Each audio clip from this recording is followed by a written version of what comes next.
যারা এক ধরনের নিশ্চিত হয়ে গিয়েছিল, যারা মন্ত্রিসভা ঠিক করছিল বিজয়ী হবে বলে ধরে নিয়ে, তারা হয়তো পরাজিত হতে চলছে এবং বাংলাদেশের সংস্কার, সুশাসন এবং সার্বভৌমত্বের প্রতিষ্ঠার লক্ষ্যে এবং ন্যায় ও ইনসাফের যেই ঐক্যবদ্ধ বাংলাদেশ এবার বিজয়ী হতে চলছে।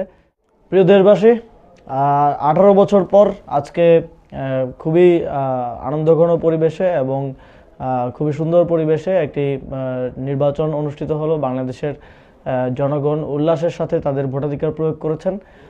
কয়েকটি জায়গায় যদিও অনেক কিছু অনিয়ম হয়েছে, যেমন শাপলাকলির যে আসনগুলোতে নির্বাচন করছে সেখানে বিশেষ করে হাতিয়া, নোয়াখালী 6 এবং ভালুকা অর্থাৎ ময়মনসিংহ 11 আসনে অনিয়ম হয়েছে, জাল ভোট দেওয়া হয়েছে এবং কিছু জায়গায় সাধারণ ভোটারদেরকে ভোট কেন্দ্রে যেতে দেয়া হয়নি এবং তারা আগে থেকেই ধারণা করতে পেরেছিল যে সাধারণ মানুষ ভোট কেন্দ্রে গেলে শাপলাকলির বিজয় সুনিশ্চিত, যে কারণে তারা সাধারণ মানুষকে ভোট কেন্দ্রে যাওয়া থেকে বাধা দিয়েছে। হাতিয়াতে আমাদের যিনি এমপি পদপ্রার্থী হান্নান মাসুদ, তার স্ত্রীর উপরে হামলা করেছে বিএনপির নেতাকর্মীরা এবং এছাড়াও আরও অন্যান্য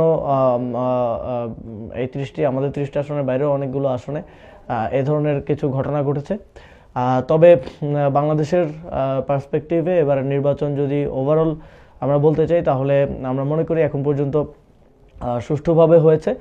যেই জায়গাগুলোতে এখন পর্যন্ত অনিয়ম হয়েছে সেই জায়গাগুলোতে নির্বাচনের বিষয়ে নির্বাচন কমিশন এবং সংশ্লিষ্ট যারা রিটার্নিং কর্মকর্তা এবং যারা দায়িত্বে আছেন তারা সেই বিষয়গুলোকে ভালো করে দেখবেন এবং তদন্তপূর্বক এ বিষয়ে আমাদেরকে জানাবেন বলে আমরা প্রত্যাশা রাখি।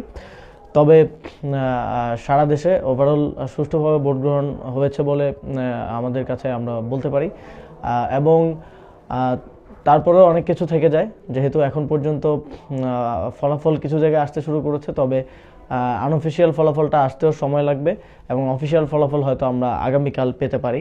সেক্ষেত্রে আমাদের 11 দলীয় জোটের সকল নেতাকর্মীর প্রতি আহ্বান থাকবে, আপনারা কেউ কেন্দ্র ছেড়ে যাবেন না, কেন্দ্রের চূড়ান্ত ফলাফল না নিয়ে কেউ কেন্দ্র ত্যাগ করবেন না, কেউ বাসায় যাবেন না। আগেই 2-1টা কেন্দ্রের ফলাফল পেয়েই কেউ বিজয় উল্লাসে মেতে উঠবেন না, তাহলেই কিন্তু কারচুপি করার কিংবা ভোট গণনায় হেরফের করার সুযোগ তৈরি হবে। সুতরাং আমাদেরকে সতর্কভাবে অবজার্ভ করতে হবে, আমাদেরকে ক্রিটিক্যালি অবজার্ভ করতে হবে যে ভোট গণনা শতভাগ সুষ্ঠুভাবে হচ্ছে কিনা এবং ভোট গণনা ঠিকভাবে রিপোর্ট হচ্ছে কিনা ইলেকশন কমিশনের কাছে।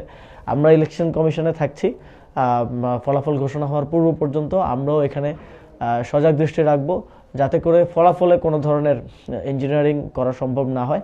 সেটার জন্য আমরা